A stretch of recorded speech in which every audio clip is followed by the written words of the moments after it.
बिहार की राजनीति में उनके पक्ष में बड़ा बदलाव भी ला सकती है। ब्लैकमेल करके महागठबंधन से सरकार में हिस्सेदारी मांग रहे हैं। बीजेपी को पता है कि मुकेश सहनी अगर हमारे साथ नहीं है तो इस बार एनडीए का और बीजेपी का नाव जो है ना, किनारा नहीं लगेगा। बीजेपी मझधार में फंस जाएगा। हम हुक्म का इक्का हैं, यह मेरा राज्य है, यहाँ गरीब का बेटा भी डिप्टी सीएम बन सकता है। ये केवट महाराज के संतान हैं और केवट महाराज के बगैर तो भगवान श्री राम भी पार नहीं लगे थे, और वही नाव इनके पास है।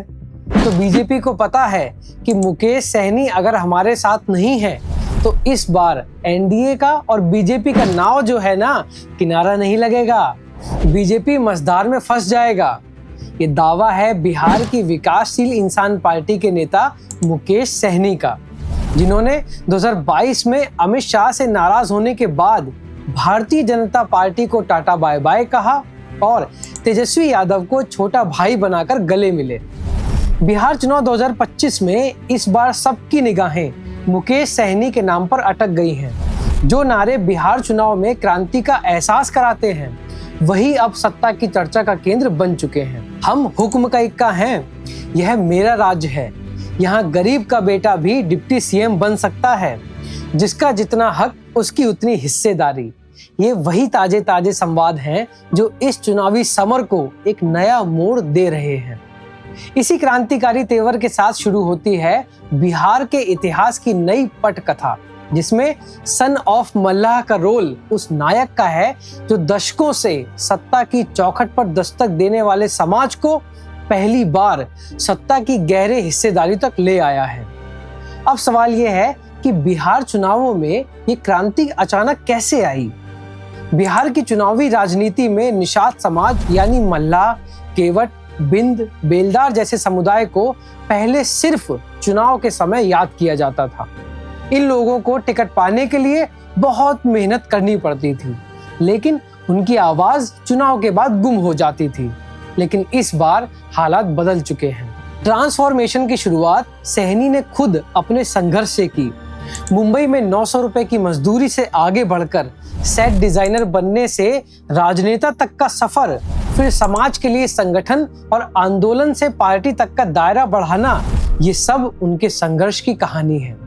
उनका कहना है कि आज मल्लाह का बेटा टिकट बांट रहा है। ये सिर्फ भावनात्मक डायलॉग नहीं, बल्कि निषाद समाज की दशकों की भूमिका का रिवर्सल है। पिछले चुनावों में बीजेपी के साथी के रूप में, फिर महागठबंधन में झूलने और 2020 में 4 सीट जीतने से बिहार की राजनीति में उतरने तक सहनी ने एक बड़ा मुकाम बनाया है। बीजेपी ने अपने वादे पर खरा ना उतरते हुए जब निषादों को एससी आरक्षण नहीं दिलाया तो सहनी ने सियासी मंच बदल दिया।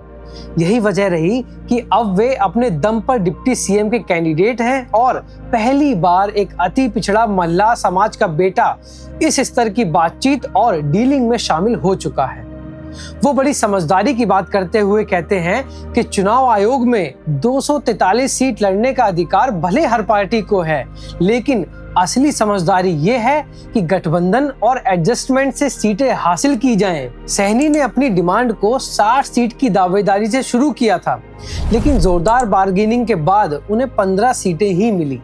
हालांकि इसके लिए उनको काफी हफ्तों तक कोप भवन में भी बिताना पड़ा और बार बार पार्टी टूटने, विधायकों के बिक जाने, बीजेपी के ऑफर आने, इन सब के बावजूद अपनी शर्तों पर हक लेना, सबको मोलभाव में पटकी देना, यही उनकी ताकत है। अब एक सवाल जो हर बिहारवासी के मन में है कि आरजेडी ने डिप्टी सीएम के लिए मुकेश सहनी को ही क्यों चुना। चलिए विस्तार से समझते हैं।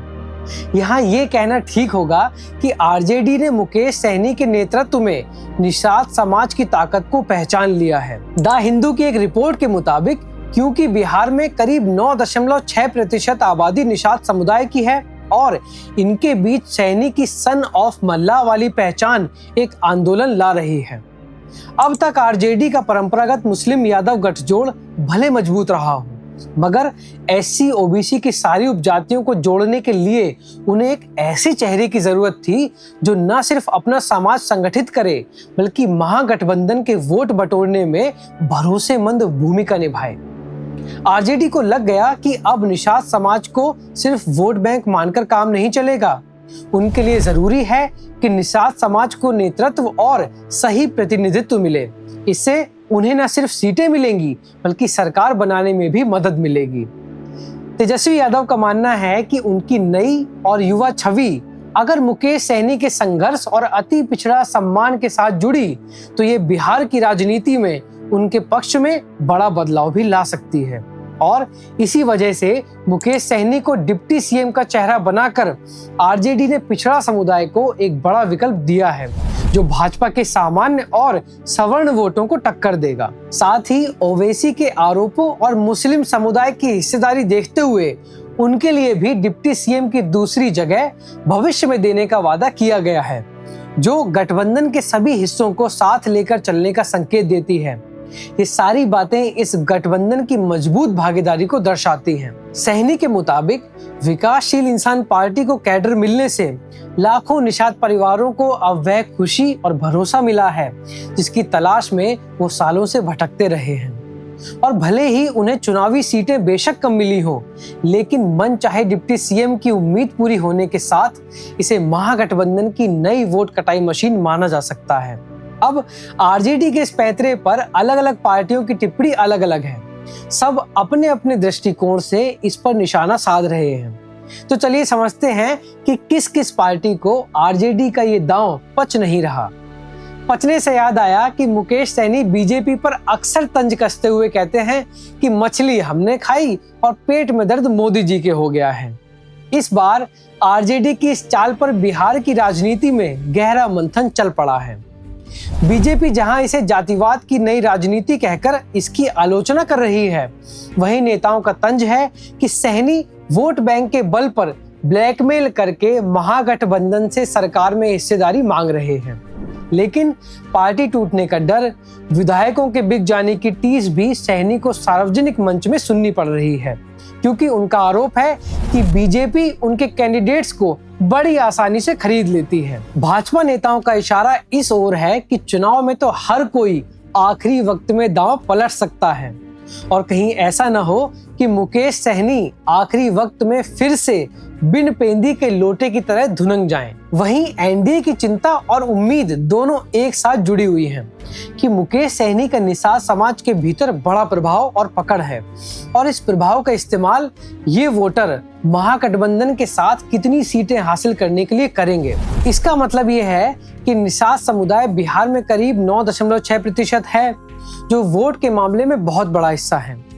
अगर मुकेश सहनी की लोकप्रियता और संगठन क्षमताएं इस समुदाय के बीच मजबूत हैं और वे अपने वोटों को महागठबंधन के पक्ष में जोड़ रहे हैं, इसका सकारात्मक फल ये होगा कि महागठबंधन उन इलाकों में भी बेहतर प्रदर्शन करेगा जहां निषाद समाज की संख्या अधिक है। लेकिन दूसरी ओर एनडीए को ये डर भी है कि अगर सहनी की पकड़ कमजोर पड़ती है तो निषाद समाज के वोट बिखर सकते हैं। इसलिए एनडीए की उम्मीद भी है कि सहनी का प्रभाव सीमित रह जाए और उनका वोट बैंक मजबूती से एनडीए के पक्ष में रहे।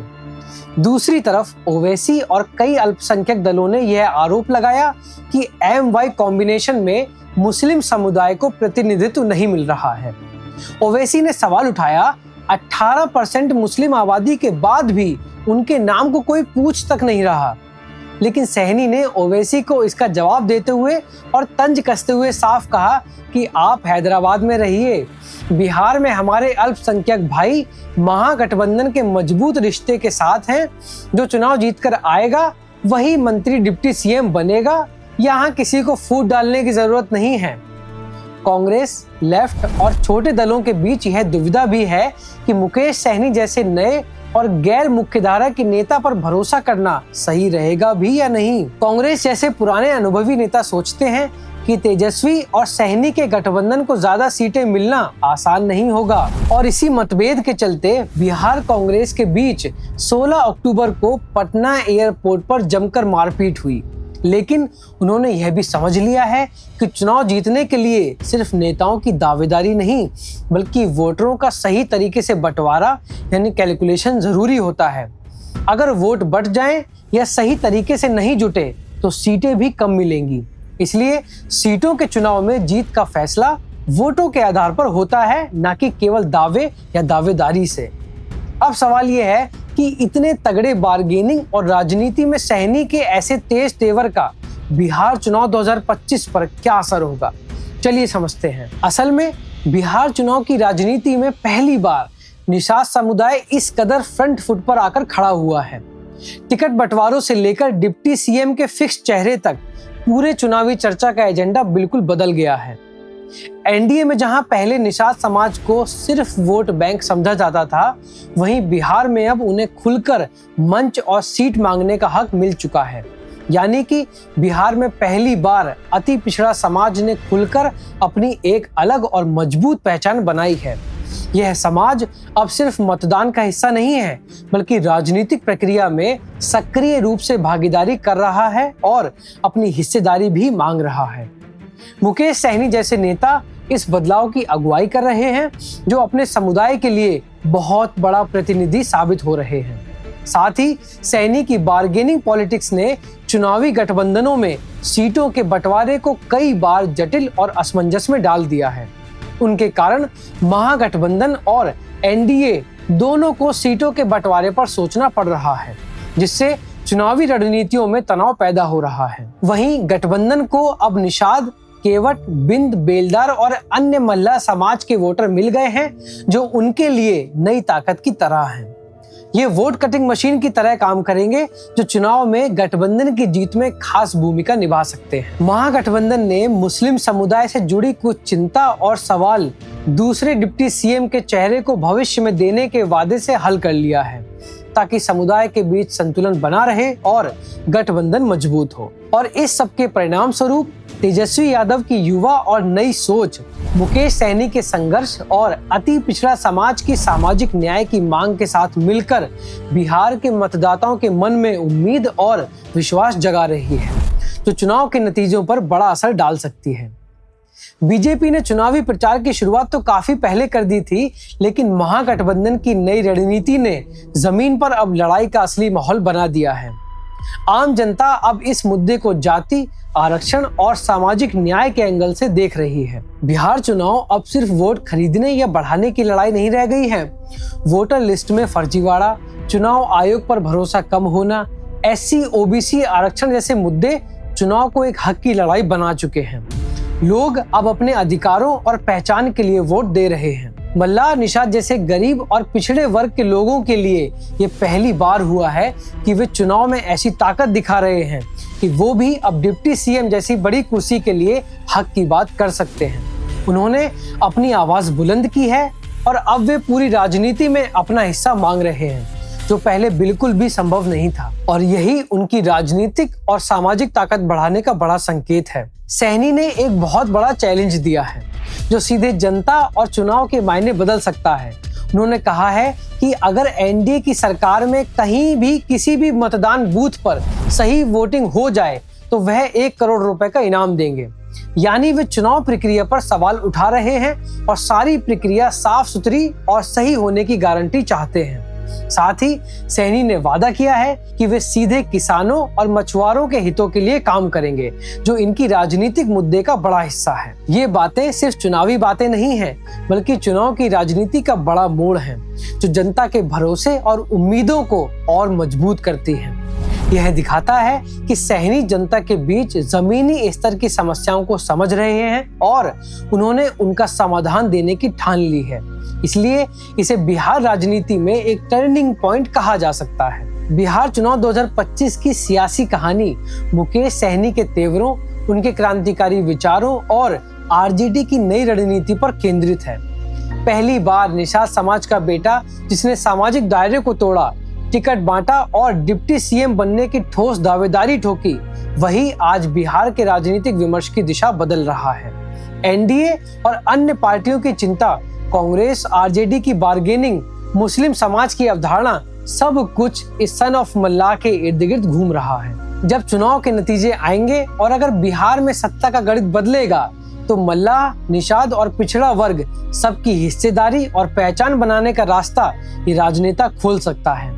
विधायक टूटने, गठबंधन बदलने, बार्गेनिंग और नेगोशिएशन करना, ये सब अब सहनी के हुक्म के एक्के होने की कहानी है, जो समाज के लिए शासन के दरवाजे खोलने वाली साबित हो सकती है। क्योंकि बिहार चुनाव 2025 एक नई क्रांति और संघर्ष का नाम है, जहां हर एक वोट हक की लड़ाई है और मल्ला समाज का राजनेता पूरे राजनीतिक इतिहास को बदल सकता है।